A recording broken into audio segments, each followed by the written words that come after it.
We're back with the best of Bleav Network Hour on Stadium. Do you believe?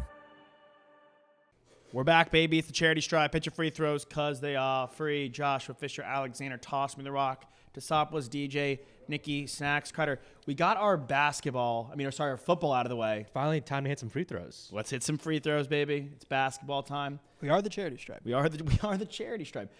Let's start off crazy. Let's go Bleav in Bulls. Let's do it. Nikki Snack Schultz, CJ Watson. Don't do that. Host of Bleav in Bulls, talking a crazy trade. Check it out.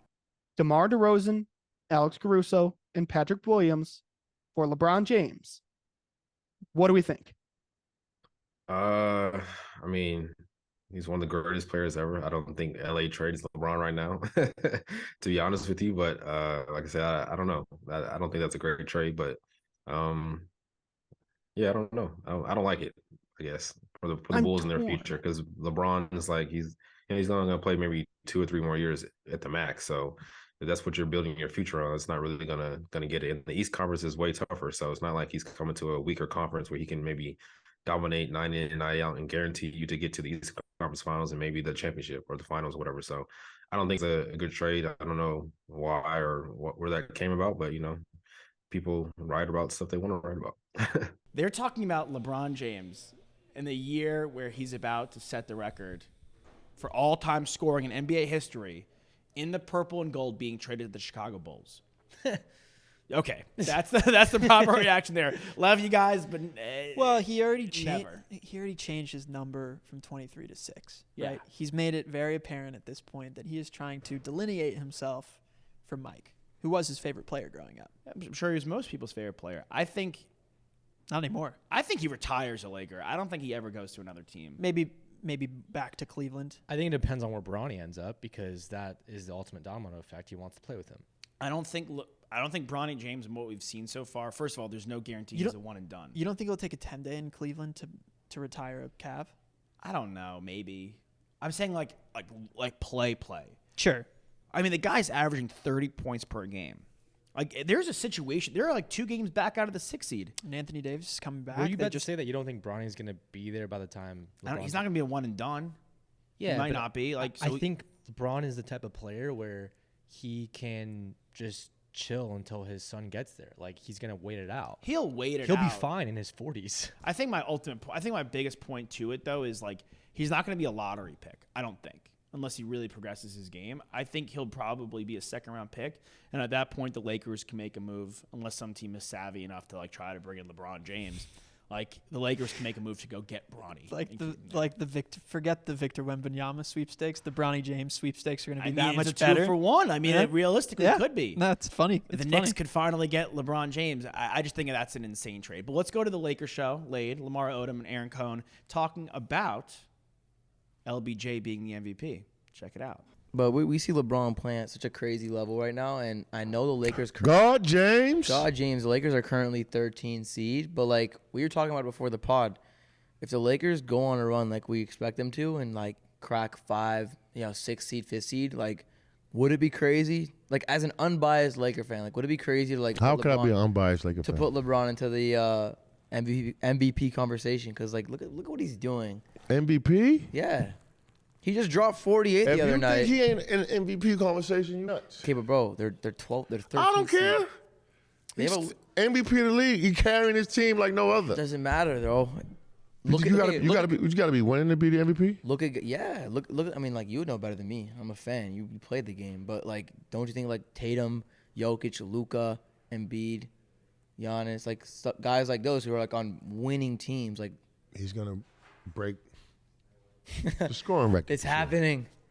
How is he not the MVP when that happens? Because the MVP is a single season award. Yeah. Okay. I know. It's coming up though, like 150 points away. Whose season is gonna be better than that when he breaks that record? I think something does have to play in the history of the season. Luka is the MVP. No. I'm just like, I don't think Luka's the MVP. I would say we're looking at a 3-peat here. With Jokic. Whoa. They're the second best team in the NBA. I don't disagree with you. They are, I think, like 15-3 in their last 18 games. How many players have done that? Three-peat? Yeah. Mike? Yes. Larry? Kareem and Larry Bird. Yeah. Wow, that's No, he's all Pretty extravagant Jokic is all category. time. I think the argument we were having off air was like, hey, like the NBA sometimes likes to, dish it out and not like do so many like again and again and again. And quite frankly, I think they're more into giving it to Luka and maybe propelling him that way. I don't know. We'll see. I mean, what he's done with It might be mediocre Mavs team. It might be undeniable that they have to give it to Jokic. The Mavs are only one game above 500 right now, and my biggest gripe with the Lakers is they've got some serious ground to make up if LeBron wants true MVP consideration, If they get out of the play-in into like the 6th or 5th seed, which they're not in the plan right now. I understand that. They're 2 games out. If they get in there, LeBron continues to have this kind of season, breaks history, he'll have a chance. I feel like you kind of have to be a top 6 seed to me. I'm saying if he gets there. Yeah, If he gets that top 6. but he won't be. If he's in the play-in game, he's saying 7 past. through 10. Oh, past. That'd be really impressive. Yeah, if he gets them to a top 6 seed, yeah, I'm on board with that. Okay. One guy that's playing like an MVP, but no one's really talking about unless he scores 60 and plays, Damian Lillard, Portland Trailblazers, being talked about on Bleav in Pels. Check this clip out. I didn't get to hear Dame's comments because I heard that things got a little bit testy in his post-game presser. But I mean, just stop asking Dame Lillard questions about, trades and about him leaving and stuff like that. Like, especially local people in Portland, right? Like, he's not gonna. Why is that being brought up in the middle of the year? No matter if he's thinking about it or not. I mean, I guess because Portland is like, they're pretty healthy and they're not trying to lose, but they're losing. Like, why is Portland way at the bottom of the standings with a healthy team? They're supposed to be better than that, I thought, but not my problem, not my team. I think they're missing Christian James McCollum a little bit as well. It might be, but I mean, hey, they got Anthony Simons and he's pretty cool, but They got some young talent on there. It's just a question of whether Dame. I mean, I don't know. I don't see them trading him. It's not like he's going to be traded at the deadline. I know he doesn't want to be traded. I know, like, he wants to retire a Blazer. At this point, like, if you are the Portland Trailblazers, you are not competing for a championship. You're barely competing for the play-in. Like, sell him at his highest value at this point. Like, which is right now. The ship has sailed. Yeah. He Like, dropped 60 against Utah the other night. Exactly, and they won by 10. Like, it has to get to a certain point where you call it a day. Does it not? So who's the biggest suitor then? Biggest. Whoever wants him. Like, he's still a top 20 player. On a given night. On a given night, he could clearly be top 10. So a team that needs some scoring can go out and get him. I'd be curious to see. He just can't play defense. Yeah, He's just too small. yeah, he's not. I don't And think we he's also number don't. one We also anymore. just like. I hope that he ages really, really well and is good in 4 years. But typically, smaller guys don't tend to fare well once they get into their upper 30s. I'd rather have him than Bradley Beal. I'll say that. Yeah, If Bradley Beal were to be available as well. for sure. That's my take on that. All right. Well, we'll be back to close it out. We're the Charity Stripe. Hit your free throws because the free best to Bleav right here on Stadium.